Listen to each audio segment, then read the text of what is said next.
Hey guys welcome back to my channel unique Priyanka ভ্লগে সবাইকে স্বাগত। তোমাদের বেশ কিছুদিন ধরে আমি বলছিলাম যে আমি খুব অসুস্থ রয়েছি। তো ফাইনালি আজকে আমি ডাক্তার দেখতে বেরিয়ে যাচ্ছি। পাশে আমার হাজব্যান্ড রয়েছে আর আমি মাকেও ডেকে নিলাম। মা এসে যাবে হসপিটালের সামনে, তো আমরা আজকে যাচ্ছি বাঘাযতীন আইরিস হসপিটালে।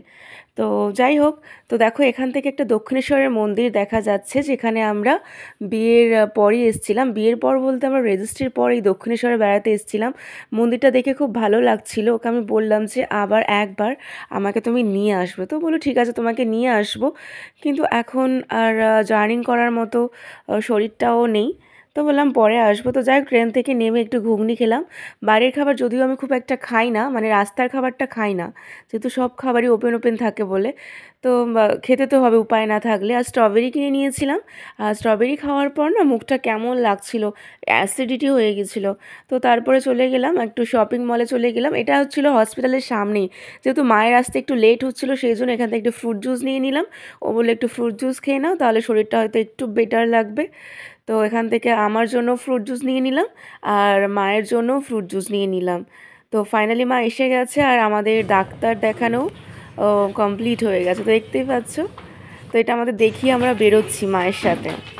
ওখানে আর ভিডিও করতে পারিনি, কারণ শরীরটাও ভীষণ খারাপ, আর মানে ভিডিও করার মতো আর ইচ্ছেই ছিল না। তো যা যতটা পেরেছি ততটাই করেছি। তো তারপর দেখো মশলা মুড়ি, মানে আমরা বেরিয়ে এসে স্টেশন, আর মা এক গাদা ফল কিনে পাঠিয়েছে আমার জন্য। দেখো ও বইতেই পাচ্ছে না, ও বিরক্ত বোধ করছে, এমনিতেও বইতে চায় না কিছু। তো এখান থেকে মশলা মুড়ি নিলাম, আর প্রচণ্ড নুন দিয়ে ফেলেছিল, একদম ভাল লাগেনি। এখানেও ঘুগনি খেলাম। ওকে বললাম যাও এবার তুমি একটু ঘুগনি নিয়ে আসো। আমি বারবার বলছিলাম আমি মুড়ি খাচ্ছি তুমি ঘুগনি খাও, মানে ওর থেকে আমি ঘুগনিটা খাবো বলে। তো ওকে আমি বললাম, তো ও চলে গেল ঘুগনি আনতে।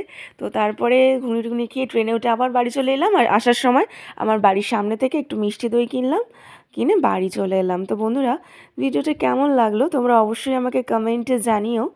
আর তোমরা আমার পাশে থাকার জন্য তোমাদের অসংখ্য ধন্যবাদ।